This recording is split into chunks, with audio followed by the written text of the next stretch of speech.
Hello everybody and welcome to the Thursday edition of Video Clips. Urinary incontinence is becoming more and more common, and one of the big contributing factors is the number of men who've been treated for prostate cancer who in the process of that treatment have become incontinent and or impotent or both.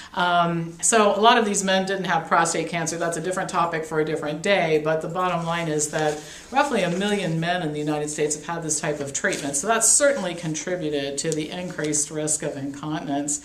But the incidence of incontinence is growing even outside of this very specific population.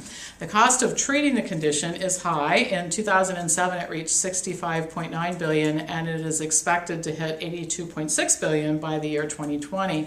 That's just for the medical care. That doesn't include the expenses for panty liners and adult diapers and all that all the over-the-counter stuff that people use who suffer from incontinence. Now, there are a lot of reasons for it, but there's no question that some of the causes can be diet, lifestyle, and weight status.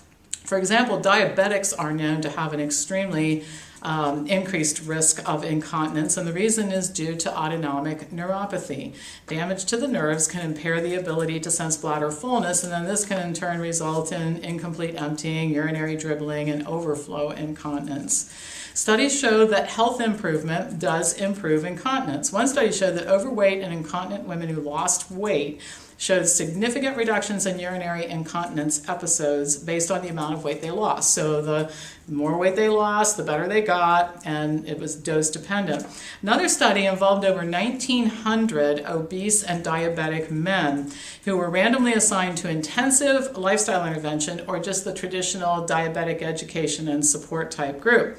After a year, the men in the intense education program had lost a whole lot more weight than the men in the traditional diabetic group. But what's important is that those men had a much higher percentage of those men in the intensive group had seen reductions in their episodes of incontinence than men in the control group. The men in the control or traditional diabetes group actually saw the episodes increase. There was also a higher percentage of men in the intensive lifestyle group who had a complete remission from diabetic incontinence. Well, in many cases, urinary incontinence is just another symptom of poor diet and lifestyle habits and the resulting poor health status that comes from doing the wrong things for a long time. The discomfort and the inconvenience and the embarrassment associated with this condition can often be resolved with improved habits and weight loss. And of course, one of the benefits is you also get rid of those underlying conditions like type 2 diabetes that lead to incontinence. Okay. Next topic, I'm going to go back to the vitamin D issue, but I have some interesting new stuff to share I haven't talked much about before.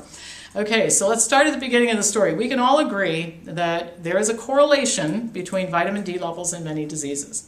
There's a disagreement about what this connection means and what to do about it. So we have some doctors that are insisting that low vitamin D levels are a contributing factor to disease and that all patients should be tested for vitamin D levels, and anybody who has disease or who just tests at low levels should be given supplementation.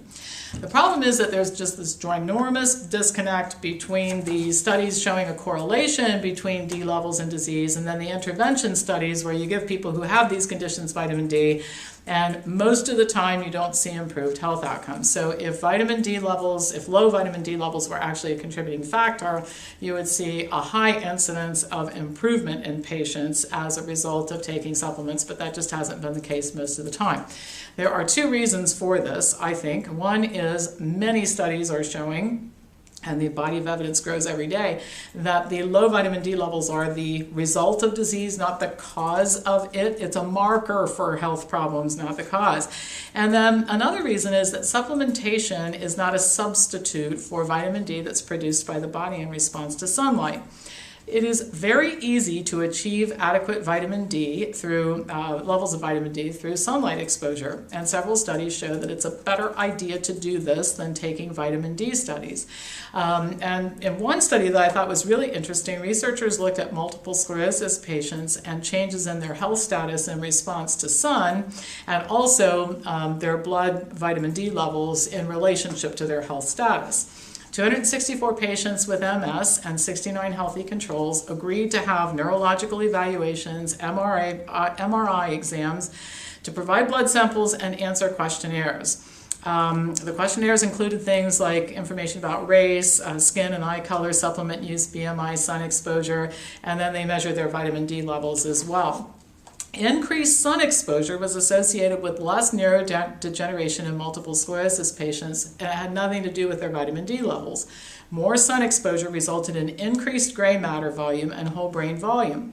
The researchers concluded that sun exposure might have effects on multiple sclerosis patients that go way beyond the production of vitamin D, which means that vitamin D supplementation is not a substitute for sun exposure.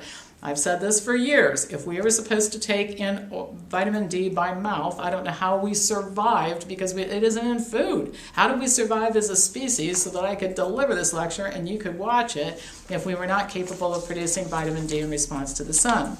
Other studies have confirmed this finding that vitamin D supplements are not the same as getting out in the sun. And the reason is that sunlight stimulates neuroendocrine and immune system functions that are independent of vitamin D production or plasma levels. Those are just two of the things that happen in response to sun exposure.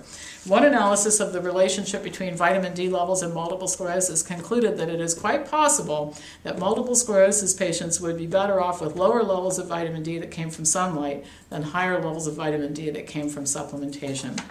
So in conclusion, while more studies examining the effects of sunlight on multiple sclerosis patients would be helpful, I don't think we have to wait for that. We know that there are benefits of sun exposure and that you can take precautions to avoid burning. I just did a talk a couple days ago on indoor tanning and sun exposures that can be safe. Multiple sclerosis patients should be told to get out in the sun, and since intervention studies have failed to show clearly that supplements benefit MS patients, they should be discouraged from taking vitamin D supplements.